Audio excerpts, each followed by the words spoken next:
Welcome to Talking Straight. I'm Suresh Kochar. Either you're with us or against us. George Bush once made this point-blank threat demanding to know from his allies on where they stand in the battle against terror.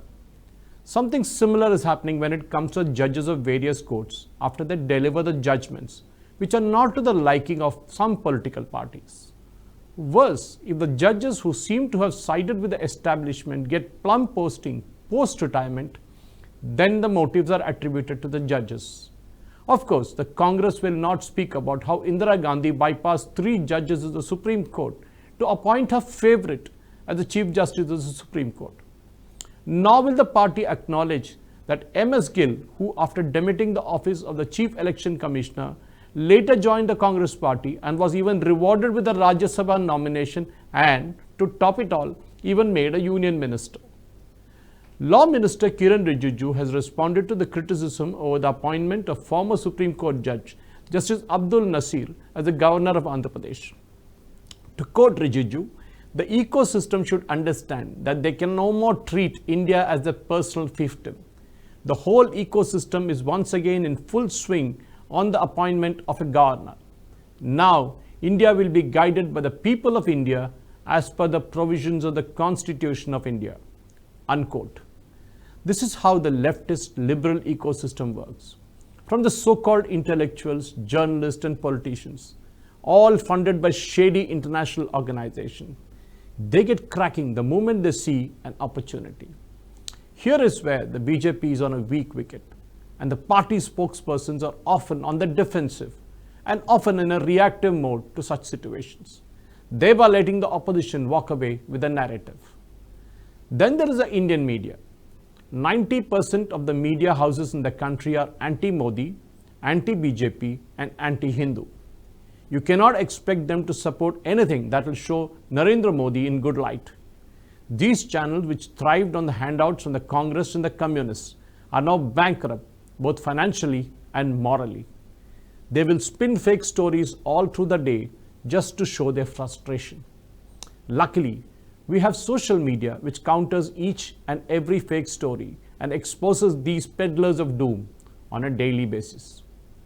Barkha Dutt, Rajdeep Sardesai, Nidhi Razdan, Shekhar Gupta, Hartosh Singh Bal, Siddharth Vardarajan, N. Ram, Sabha Naqvi, M.K. Venu, Rana Ayub and many of whom wined, dined and even traveled with Manmohan Singh on numerous foreign trips. These so-called journalists also stayed in fancy 5-star hotels while traveling as a part of Manmohan Singh's entourage.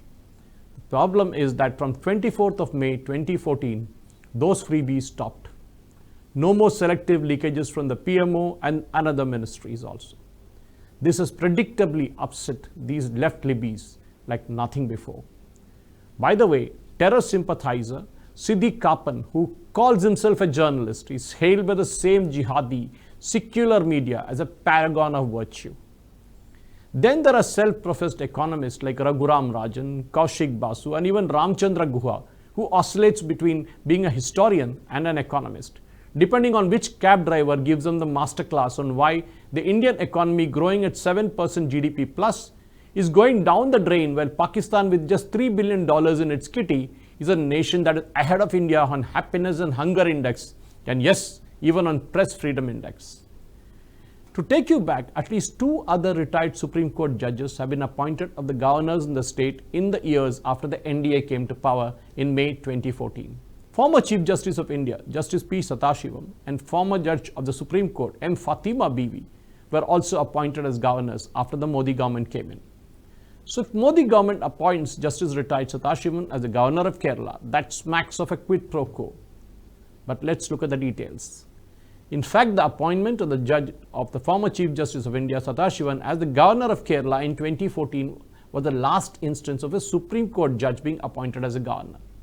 He was elevated to the Supreme Court in August 2007 and was the Chief Justice of India from July 2013 to April 2014. He retired just a month before the NDA government with Narendra Modi as the Prime Minister came in. And in May 2014, he was appointed as the Kerala Governor by the then President Pranab Mukherjee. What favor did Justice Sadashivan do in a month, according to the commie journalist, that prompted Modi ji to appoint him as a governor? Nothing. Now let's look at Justice Fatima Bibi, who was elevated to the Supreme Court as a judge in 1989 and retired in 1992. She took charge at the Raj Bhavan in Chennai in 1997 when H.D. Devagowda was the Prime Minister. Justice Fatima Bibi resigned on July 1, 2001 before the completion of a 5-year tenure following the controversy over her decision to invite J. Jayalalitha to form the government in May of that year. She was also at odds with the Atal Bihari Vajpayee government after the dramatic midnight arrest of June 29th of 30th in 2001 of the then 78-year-old DMK President and former Chief Minister M. Karunanidhi and senior colleagues Murasoli Maran and T.R. Balu by the Jayalalitha government. The Congress, of course, has appointed a number of judges as governors during their long stint from the time of Jawaharlal Nehru, but no one raised that eyebrows, as was the case in case of Manohar Singh Gill.